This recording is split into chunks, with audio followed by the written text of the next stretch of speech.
بسم اللہ الرحمن الرحیم۔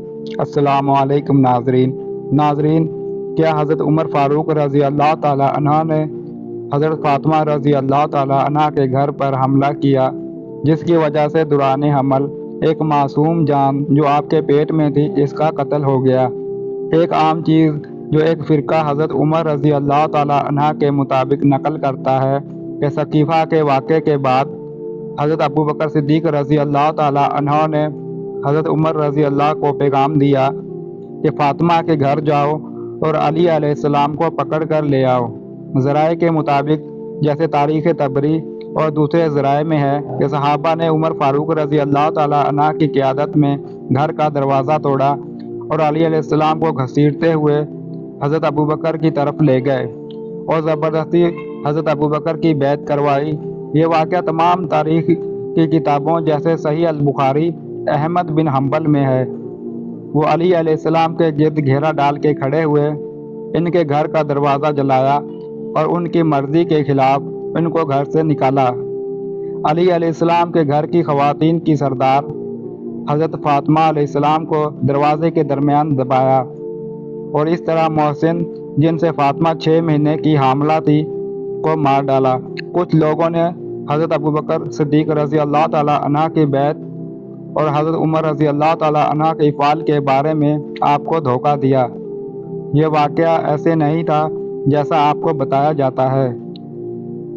جو کچھ بھی اس واقعے سے متعلق صحیح بخاری اور مسند احمد کنز الایمان البدایہ النہایہ میں موجود ہے، جب کھنگالا جاتا ہے تو یہ ہے کہ حضرت صلی اللہ علیہ وآلہ وسلم کے انتقال کے بعد حضرت ابو بکر رضی اللہ تعالی عنہ اور حضرت عمر رضی اللہ تعالی عنہ اور انصار مہاجرین تدفین کے مراحل میں مشغول تھے۔ دوسری طرف کچھ انصار صحابہ رضی اللہ علیہم اجمعین سعید بن عبادہ رضی اللہ تعالی عنہ کے خلیفہ بنانے کا تھا، کیونکہ یہ کابر صحابہ اور مہاجرین صحابہ کی باہمی مشاورت کے خلاف تھا، اس لیے نہایت ہی نامناسب تھا۔ اس کو دیکھ کر ایک صحابی فوراً رسول اللہ صلی اللہ علیہ وآلہ وسلم کے گھر کی طرف روانہ ہوئے اور عمر رضی اللہ تعالی عنہ کو بلایا، جو تدفین کی تیاریوں میں لگے تھے۔ پہلے تو حضرت عمر نے انہماک کی وجہ سے آنے سے انکار کیا، لیکن جب صحابی نے اس پر اصرار کیا اور اس کی اہمیت کے مطابق اطلاع کی تو عمر باہر نکل کر آئے۔ صحابی نے انہیں انصار کے مجمع کے بارے میں بتایا۔ اس کو سن کر حضرت عمر رضی اللہ تعالی عنہ نے فوراً حضرت ابو بکر صدیق رضی اللہ تعالی کو بلایا، جو کہ خود تدفین کی تیاریوں میں لگے ہوئے تھے۔ حضرت عمر رضی اللہ تعالی عنہ نے ان کو معاملے کی اہمیت کے بارے میں بتایا تو وہ بھی ثقیفہ جانے کے لیے تیار ہو گئے اور ان کے ساتھ ابو عبیدہ بن جراح رضی اللہ تعالی عنہ بھی ہو لیے۔ یہاں پر یہ معاملہ صاف ہو گیا کہ حضرت ابو بکر رضی اللہ تعالی عنہ اور حضرت عمر رضی اللہ تعالی عنہ نے خلافت حاصل کرنے کے لیے کوئی ابتدائی قدم نہیں اٹھایا تھا۔ اس کے برعکس وہ تدفین کے مراحل میں مصروف تھے۔ کوئی دوسرے صحابی آئے اور انہوں نے حضرت عمر کو انصار کے جمع ہونے کے بارے میں بتایا۔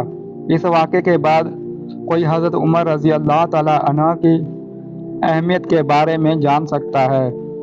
نیز حضرت ابو بکر صدیق رضی اللہ تعالی عنہ اکیلے ثقیفہ بنی سعدہ نہیں گئے تھے، بلکہ ان کے ساتھ حضرت عمر اور عبیدہ بن جراح رضی اللہ عنہ بھی موجود تھے۔ بظاہر حضرت ابو بکر صدیق حضرت علی یا حضرت زبیر کو اپنے ساتھ لے کر نہیں گئے تھے، کیونکہ وہ حضرت صلی اللہ علیہ وآلہ وسلم کے سب سے نزدیکی رشتہ دار تھے اور ان کا تدفین کے انتظامات میں رک کر روضہ مبارک میں منتقل کیا تو فرمایا کہ ایک آدمی کی تدفین کے لیے اس کے اہل خانہ اور قریبی رشتہ دار ذمہ دار ہوتے ہیں۔ حضرت عمر رضی اللہ تعالی عنہ نے اپنی خلافت میں اس کی وضاحت کی تھی کہ ابو بکر صدیق رضی اللہ تعالی عنہ ثقیفہ بنی سعدہ میں اس لیے گئے تھے کہ انصار کو مطلع کریں اور ان کو وضاحت کر سکیں۔ ان کو اس کا پتہ نہ تھا کہ اس کے بیچ میں ان کو خلیفہ مقرر کرنے کی ذمہ داری دی جا رہی ہے۔ شاید اسی وجہ سے وہ حضرت علی رضی اللہ تعالی عنہ کو ساتھ لے کر نہیں گئے تھے۔ جب یہ تینوں صحابہ ثقیفہ بنی سعدہ پہنچے تو دیکھا کہ ایک انصار بہت جذباتی حالت میں ہے اور سعید بن عبادہ کو خلیفہ کے طور پر مقرر کرنے والے ہیں۔ یہ کسی بھی حالت میں درست اور مناسب نہیں تھا۔ مہاجرین کے علاوہ انصار میں کوئی سعید بن عبادہ رضی اللہ تعالیٰ عنہ کے ہاتھوں بیعت لینے پر خوش نہ تھا، اور اس کا بہت بڑا خطرہ تھا کہ بغاوت نہ ہو جائے۔ عمر رضی اللہ تعالیٰ عنہ نے اس کی نشاندہی بخاری میں موجود خطبے میں کی تھی۔ اس لیے ابو بکر آ گئے اور انہوں نے بڑی ذہانت کے ساتھ اس کی وضاحت کی کہ خلیفہ قریش میں سے ہونا چاہیے، کیونکہ تمام عرب ان کی عزت کیا کرتے ہیں۔ اس کے بعد حضرت ابو بکر رضی اللہ تعالیٰ عنہ نے حضرت عمر اور ابو عبیدہ بن جراح رضوان اللہ علیہم اجمعین کے ہاتھ کھڑے کر کے گزارش کی کہ ان میں سے کسی ایک کے ہاتھ پر بیعت کر لو۔ انصار اس پر راضی نہ ہوئے، لیکن انہوں نے یہ مطالبہ کیا کہ ایک امیر انصار میں سے ہونا چاہیے اور ایک مہاجرین سے۔ لیکن یہ کیسے ممکن ہو سکتا تھا کہ ایک ملک میں ایک ہی وقت میں دو حکمران ہوں؟ اس موقع پر حضرت عمر نے کہا کہ ایک میدان میں دو تلواریں نہیں رہ سکتی۔ جب حضرت عمر نے دیکھا کہ مسائل حل نہیں ہو رہے اور اعتراضات ختم نہیں ہو رہے اور بغاوت کا خدشہ سامنے آ رہا ہے، تو انہوں نے حضرت ابو بکر کو منبر پر کھڑا کر دیا اور اعلان کیا وہ ان کے ہاتھوں پر بیعت کرنے جا رہے ہیں۔ حضرت عمر کے ہاتھوں بیعت کرنے سے پہلے انصاری صحابہ نے حضرت ابو بکر رضی اللہ تعالیٰ عنہ کے ہاتھوں بیعت کر لی۔ اس کو دیکھنے کے بعد تمام مہاجرین اور انصار جو وہاں موجود تھے، انہوں نے بھی حضرت ابو بکر کے ہاتھوں بیعت کر لی، سوائے سعید بن عبادہ کے۔ جب حضرت عمر نے حضرت ابو بکر کو خلافت کے اہل ہونے کا حقدار ثابت کیا تو انہوں نے کہا کہ نبی صلی اللہ علیہ وآلہ وسلم نے ابو بکر کو اپنی زندگی میں نماز پڑھانے کے لیے آگے کیا تھا، اور وہی ثانی اثنین یعنی نبی کریم صلی اللہ علیہ وآلہ وسلم کے غار کے ساتھی ہیں۔ عمر ان کی موجودگی میں خلیفہ کیسے بن سکتا ہے؟ حضرت ابو عبیدہ بن جراح نے بھی یہی بات کی۔ زید بن ثابت جو کہ ایک انصاری صحابی تھے، انہوں نے بھی کچھ اسی طرح کہا اور مہاجرین کی فضیلت اور اہمیت انصار پر واضح کی۔ اس طرح وہ انصار جنہوں نے سعید بن عبادہ رضی اللہ تعالیٰ عنہ کو خلیفہ بنانا چاہا، اپنی خوشی سے ابو بکر رضی اللہ تعالیٰ عنہ کے ہاتھوں بیعت کی۔ یہ مجمع ایک اتفاقی واقعہ تھا۔ انصار اس مجمع کے ہونے کے ذمہ دار تھے۔ ابو بکر اور عمر رضی اللہ تعالیٰ عنہ اجمعین نے ان کو جمع نہیں کیا تھا کہ خلافت حاصل کی جائے، اس کے برعکس ان کو سقیفہ بنی سعدہ جانے کے لیے مجبور کیا تھا تاکہ وہ ایک بغاوت کو اٹھنے سے روکیں۔ اگر یہ طریقہ اختیار نہ کیا جاتا اور یہ 3 صحابہ سقیفہ بنی سعدہ چلے جاتے، انصار کا ایک گروہ اپنے آپ میں سے کسی ایک کو خلیفہ مقرر کر لیتا، کیونکہ وہ ایک جذباتی حالت میں تھے، اور خلیفہ مقرر کر لیتے کیونکہ وہ ایک جذباتی حالت میں تھے اور خلیفہ مقرر کرنے میں دیر نہیں چاہتے تھے۔ اگر اس وقت ایک انصار صحابی اکابر صحابہ کی غیر موجودگی میں خلیفہ مقرر ہو جاتے تو اس کا ایک قوی امکان تھا کہ عرب ان کی خلافت کو رد کر دیتے، اور نااتفاقی اور کشت خون کا سلسلہ حضور صلی اللہ علیہ وآلہ وسلم کے انتقال کے فوراً بعد ہی شروع ہو جاتا۔ یہی بات وہ صحابی کہہ رہے تھے کہ جب انصار صحابی کو وہ مشورہ دے رہے تھے کہ تم لوگوں نے پہلے اسلام کو سہارا دیا اور اس کی مدد کی، اب تم لوگ وہ پہلے افراد نہ بنو جو اسلام کو ختم کرو۔ یعنی لڑائی جھگڑا۔ آپ میں سے کوئی اس بات پر غور کر سکتا ہے کہ یہاں حضرت ابو بکر صدیق رضی اللہ عنہ اور حضرت عمر فاروق رضی اللہ تعالیٰ عنہ نے کیا کیا؟ نہ انہوں نے خلافت کا مطالبہ کیا اور نہ ہی حصول خلافت کے لیے کوشش کی۔ حضرت ابو بکر صدیق رضی اللہ عنہ نے حضرت عمر فاروق رضی اللہ تعالیٰ عنہ اور عبیدہ بن جراح کو خلافت کے لیے پیش کیا۔